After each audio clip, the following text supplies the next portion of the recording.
আপনি কি এখনো মুসলিম? আপনি যদি মুসলিম হন, তাহলে অন্য ধর্মের উৎসবে আপনাকে কেন দেখা যায়? শুনে রাখুন, ধর্ম কোনো মিলন মেলা না। ধর্ম মানে আলাদা পরিচয় আর আলাদা বিশ্বাস। ইসলাম মুসলমানদের জন্য, হিন্দু ধর্ম হিন্দুদের জন্য।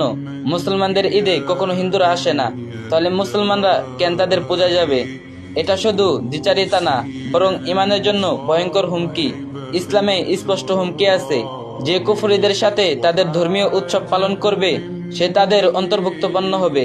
তাই মুসলমানদের জন্য অন্য ধর্মের পূজা, উৎসব, শোভাযাত্রায় যাওয়া সম্পূর্ণ হারাম। এভাবে যাওয়া মানে নিজের ইমানকে খোলাচ্ছলে বিক্রি করে দেওয়া। মনে রাখবেন, মুসলমান আল্লাহ তাআলার বান্দা। তার পরিচয় ইমান, নামাজ, রোজা, কুরআন আর রাসূলুল্লাহ সাল্লাল্লাহু আলাইহি ওয়াসাল্লাম এর সুন্নাহ। হিন্দুদের পূজায় গিয়ে উপস্থিত হওয়া মানে শিরকের সঙ্গে আপোষ করা, যা সরাসরি জাহান্নামের রাস্তা। তাই হুঁশিয়ারি, মুসলমান যদি নিজের ইমান ধরে রাখতে চায়, তবে হিন্দুদের পূজা, মেলা আর যে কোনো ধর্মীয় অনুষ্ঠানের ধারে কাছেও যাওয়া চলবে না। ইসলাম আমাদের পরিচয়, আর সেটাকে লুকিয়ে বা ভেঙ্গে অন্য ধর্মের সাথে মিশে যাওয়া হলো ইসলামের সাথে গাদ্দারি করা। মুনাফিকরা এমন করত। তাই সবাই সাবধান। আর ভিডিওটা সবাই শেয়ার করে দিবেন, যাতে অন্য কেউ জানতে পারে। আর যে যেতে পারেন বেশি বেশি কপি লিঙ্ক করে দিন। صاحب في التراب